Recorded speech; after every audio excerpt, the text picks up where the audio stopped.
So when we look at these arguments, we see the Cupid coming out in more than one way. We see discredited, disingenuous arguments that children should be able to see through, and often, quite often do, being propagated by various political groups, racial groups, etc. We see the Neanderthal bullying tactics, right? In the Neanderthal, it's a word for an idiot, a dunce, a fool, just like a nerd is a foolish person, right? So the kind of short geek is a foolish person in popular culture as well, because commonly it's understood that this person isn't as smart as they're portrayed to be. And the Neanderthal is a kind of oaf, right? A dumb brute who's a bully. Okay, the Homo sapien genes are the superior genes. And just because I have Neanderthal genes myself, I probably have the Denisovan genes as well. And that doesn't take away from my ability to think, because the Homo sapien intelligence is dominant. All right, though there are some Neanderthal genes that have stayed around with us for a while, which kind of suggests that they're dominant. Okay, so we look at my $100,000 top martial art challenge. At one point, it was for the most part 4-year, $4,000 challenge. It has proven my point. I have 15 witnesses, etc. The burden of proof is then on the upholders of the cultures, the political parties, the women, etc. Right? Why I didn't have the admiration of potential wives. Right? Why do your cultures, your political groups, your movements, your racial groups, etc. Why don't they show me admiration? Right? Why aren't they attracted to me? Why aren't they receptive to me talking to them? Okay, and keep in mind, you see a certain amount of grace and tact in my speech at this point while I'm being fumed. While on record, I have a medicine box where I'm supposed to take these twice a day. Okay, on record and off record, they are drugging me. It doesn't take a genius to see that.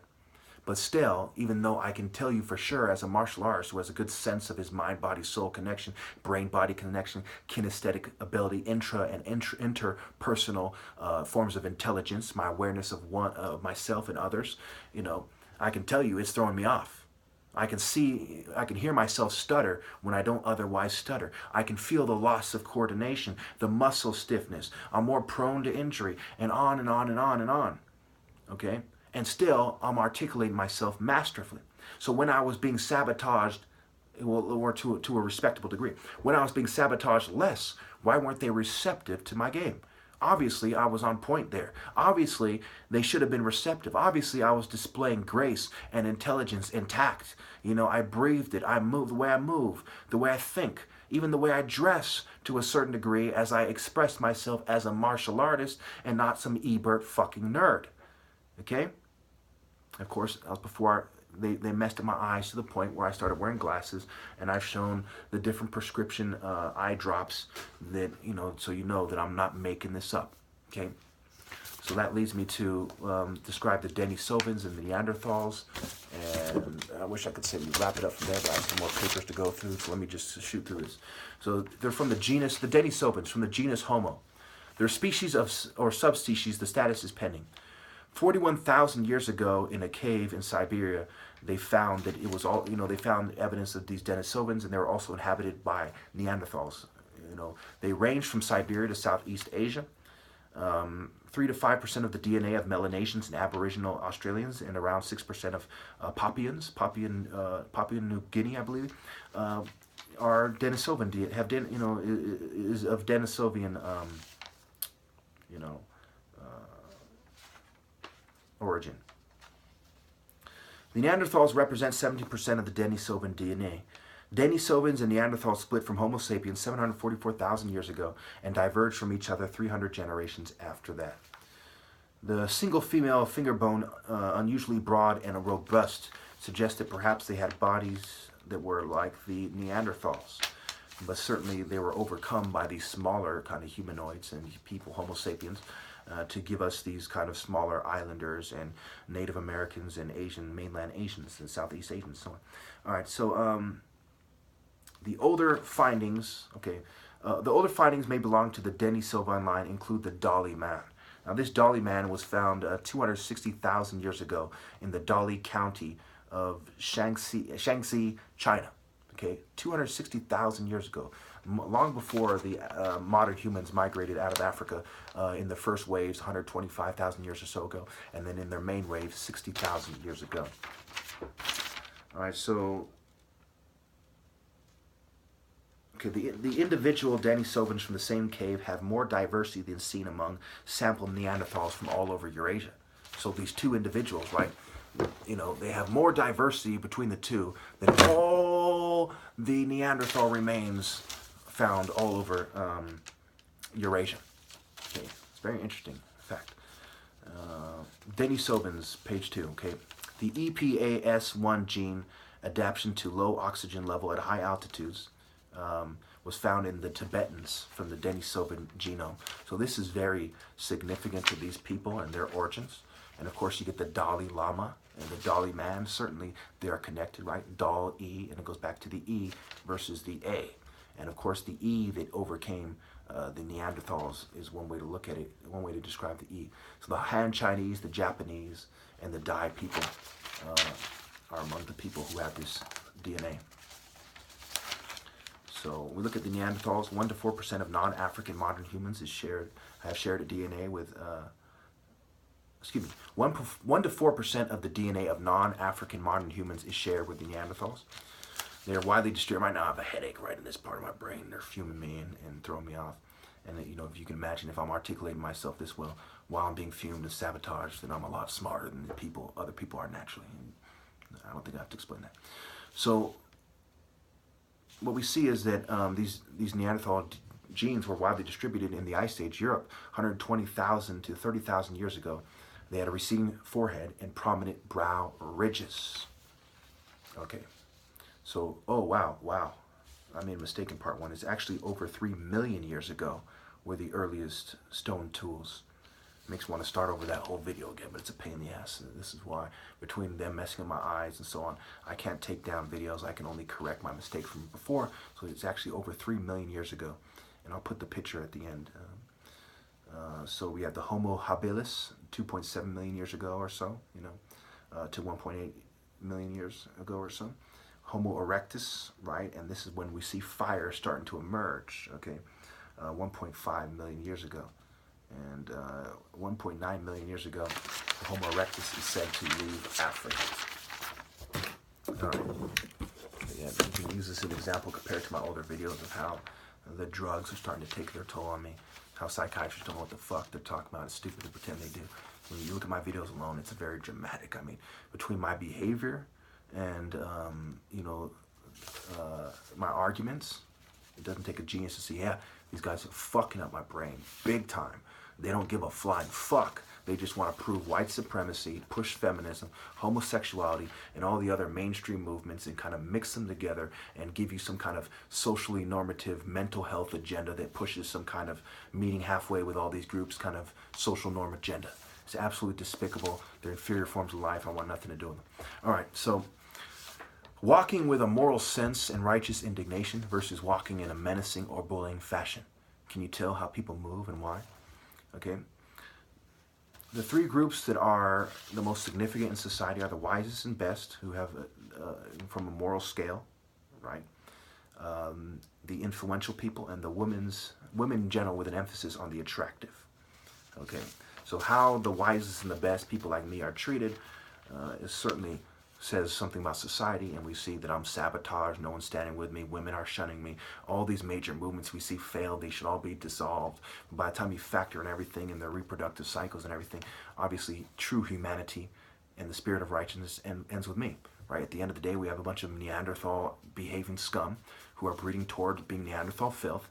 We have a bunch of Denisovan type garbage, pecking man type bitches, you know, just pesky scum, ruining the world for everyone beyond the point of no return, and we've taken out people are in human filth, to make a long story short. So one of the lessons that Narmer Mene, the principles that lead to selfishness, that when you follow that train of thought, okay, yeah, right now they're really sabotaging, turning it up on me because of my argument about the articulation, so they're trying to make a point of making me struggle with my articulation more. But as you can see, what we see is the ideas are sound. You know, it is just the process of the drugs messing up my cognition, which is one thing everyone who studies psychiatry, who's serious and not a propaganda bitch, notices. It causes neurological damage and cognitive impairment. So they're impairing my cognition, but you can still see the superior brain. And even when they're impairing my cognition, they couldn't find a single person with all of their groups combined working against me, trolling me daily. I've blocked tens of thousands of people on Facebook who go out of their way to troll my comments and not anyone, my comment sections, not anyone else. So certainly we can see the evidence of these people and their massive network that includes almost every person in America, if not every person but me, and their inability to find one person to beat me. They're thoroughly discredited. 15 witnesses, $4,000 4-year challenge. They're done. Moving on. So when we follow the train of thought to its finish, the argument that Haru was making, whether Narmer was perfect or not, you see that one has to be selfless and ready to die for what they believe. Justice over survival.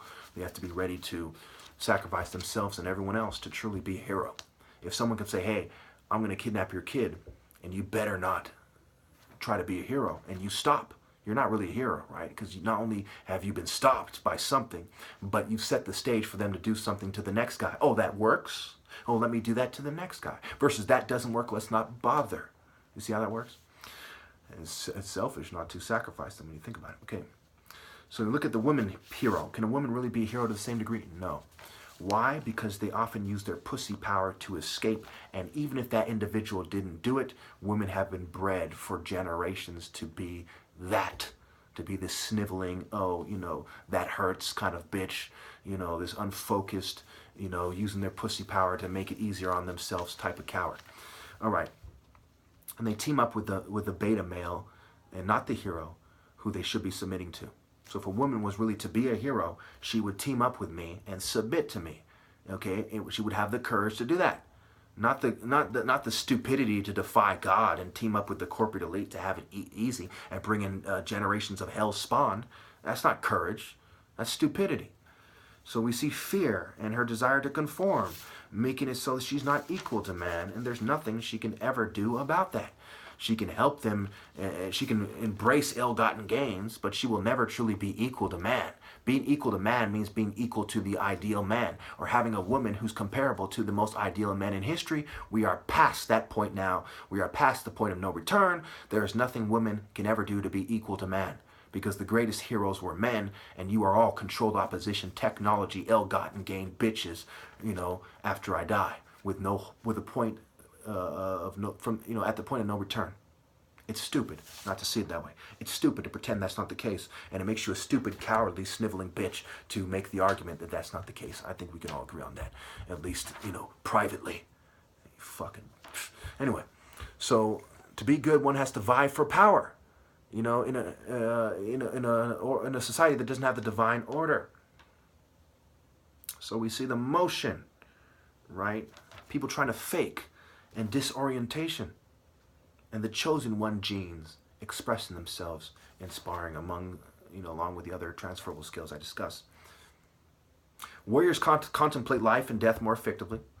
Non-warriors shouldn't tell people how to live their lives. When you think about it, right? You're just some bitch to stay behind. What do you know about life and death? You're a beta male, kind of Ebert, weird, nerdy scientist. And even if you go out of your way to improve your image, you're just somebody who's getting good at improving their image. It's like some dumb bitch thinking she's smart when she's a parrot repeating mainstream feminist doctrine or right-wing doctrine or whatever she's repeating, right?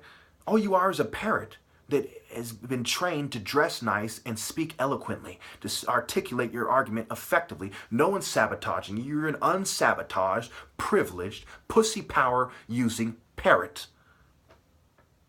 Call that smart? Call that a higher form of intelligence? You call that wisdom? Wow. That's not cultural. You know, the difference here. That's just people playing fucking stupid because they're pussies with no heart. So when we look at, you know, the black community, for example, right? The overseers, ugly, fat, strong kind of guy, giving the cute, dumb chicks. So we get a bunch of gold-digging, conformist, stupid bitches, and ugly, big-bone guys, and handsome, big-bone guys. This is the logical, you know, offspring of these types of people. So training, reproduction, this is what martial arts is about. To order versus propaganda, psychology, convincing people, and bitch shit, right? Honing the senses as the top martial artist to be the only person who should be telling people how to live their lives, right? He's a warrior who's honed his senses. He understands life and death and how to apply it masterfully and naturally. Training, decision-making, cognition, Okay, versus people. Okay,